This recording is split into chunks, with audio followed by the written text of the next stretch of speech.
Hello everybody, welcome back to our channel. I feel like we should introduce ourselves for the first time in like 100 years.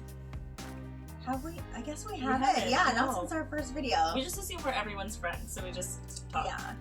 Well, I'm Simone. And I'm Crissy. And this is our channel. And welcome. you're here. Alright, so today what we're doing is, if you've been following us on Instagram, I work in healthcare. She works in the OR essentially. Yeah. That's her. The operating room is what OR means. Yeah. I guess, yeah. And I guess it is.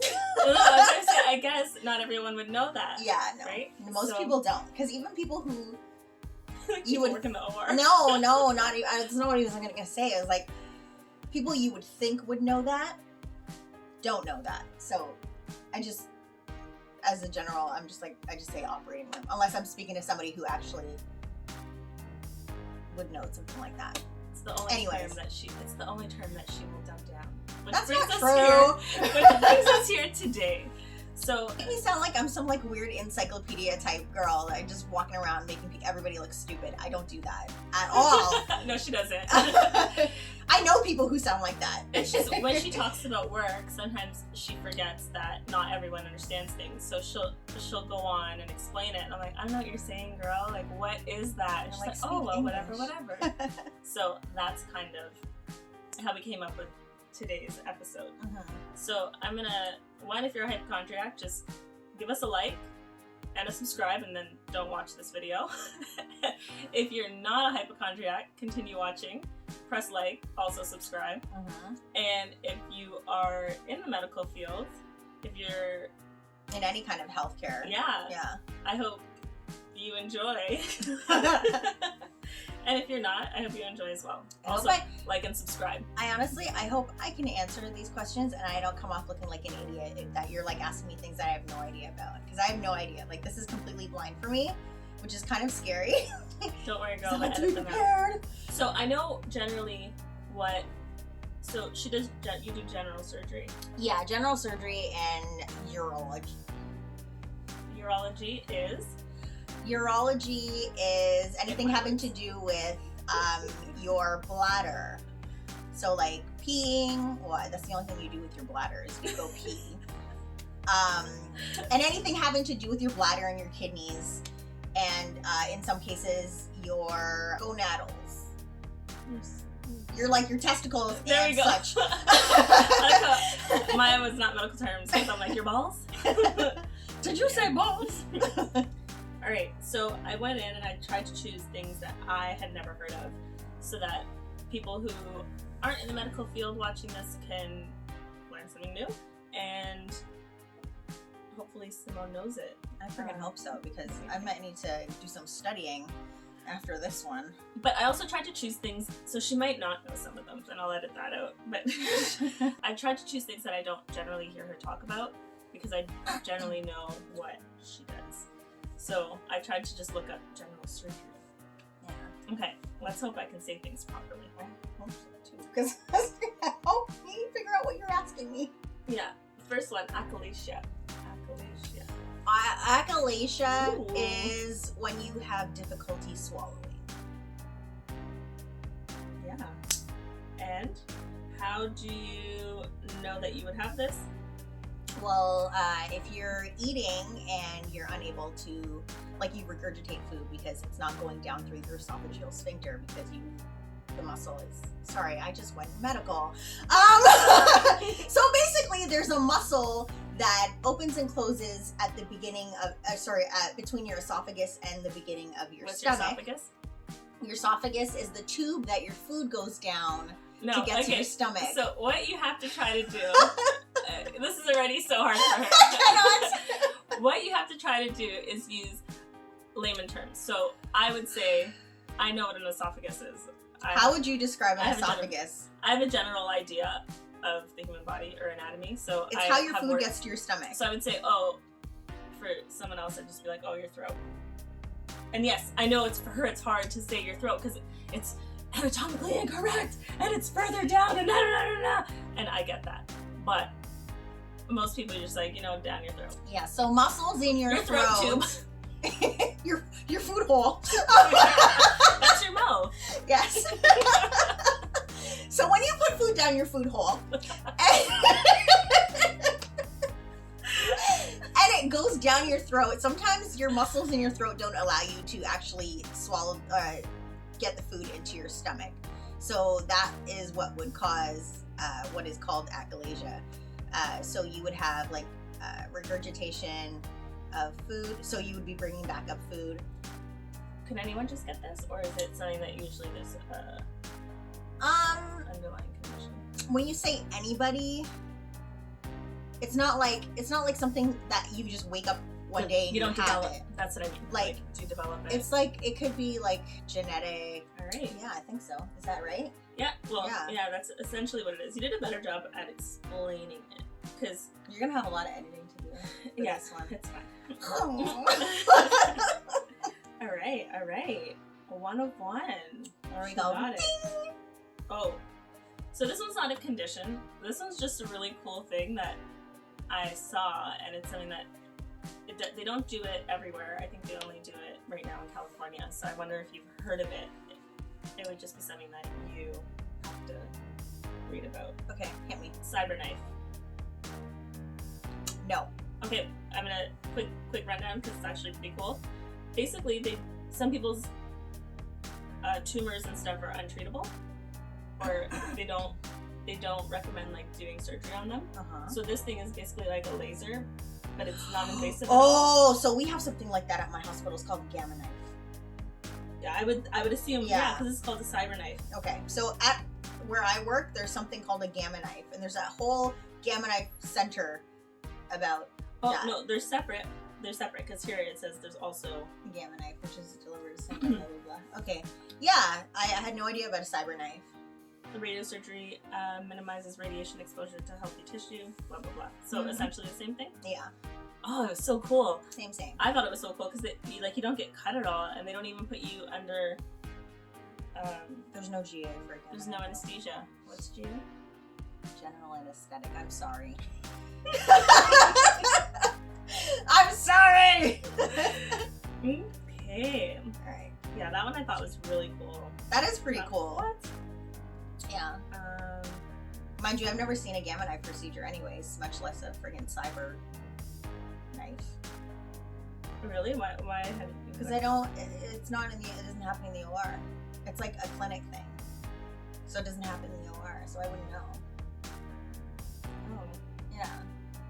In my mind, it would still happen.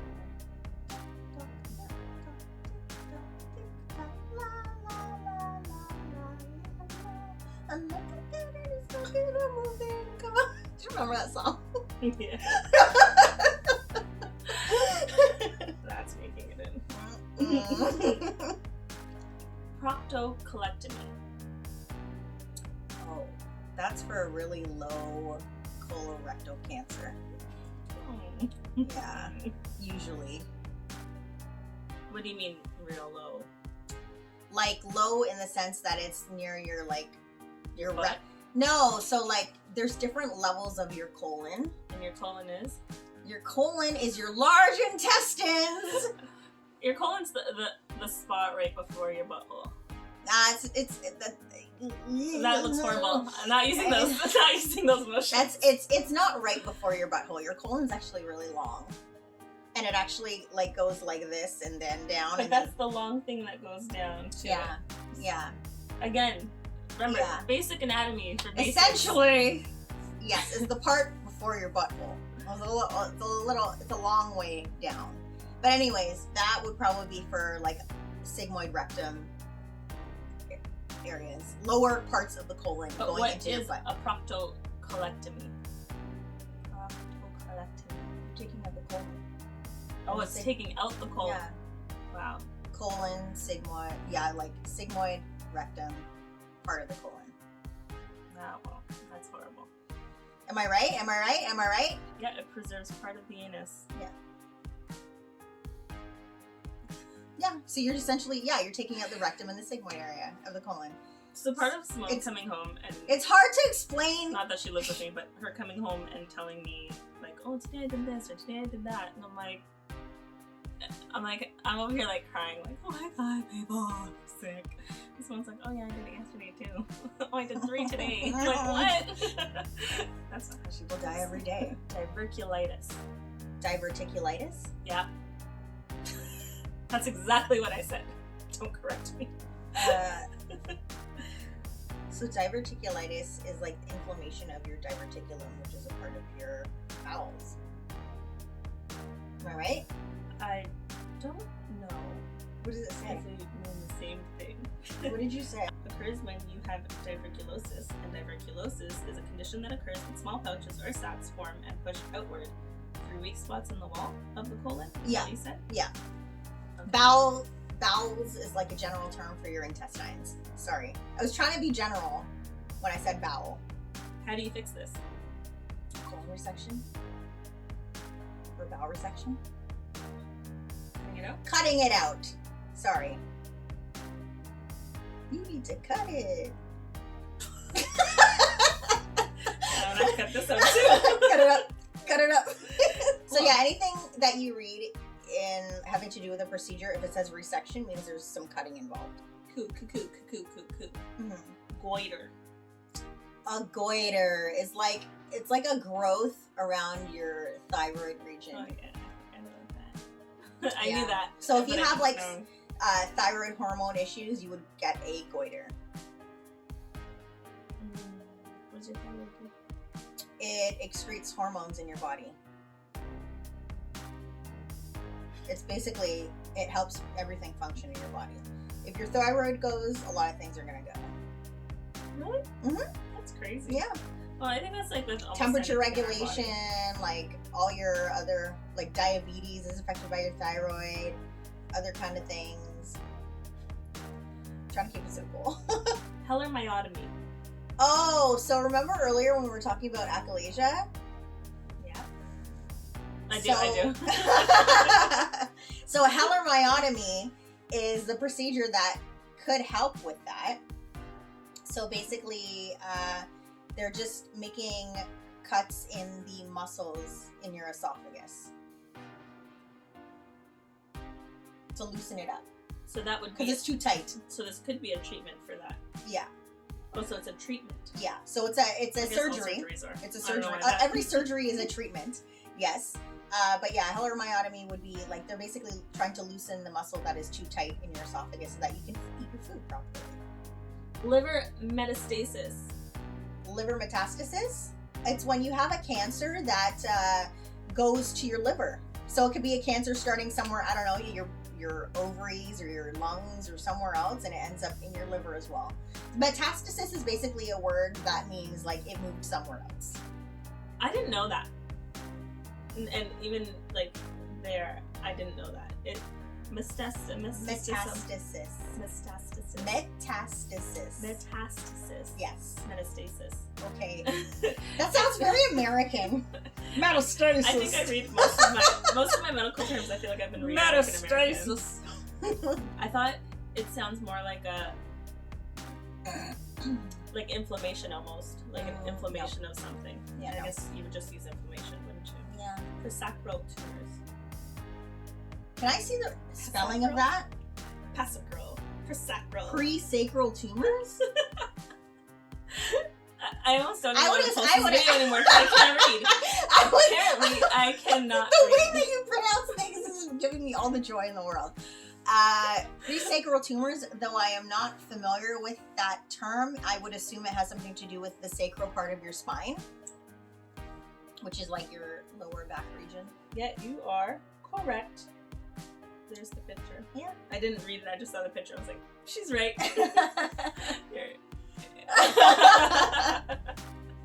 Yeah, I usually don't do a whole lot of that, but from like an anatomical, sorry, how do I say that?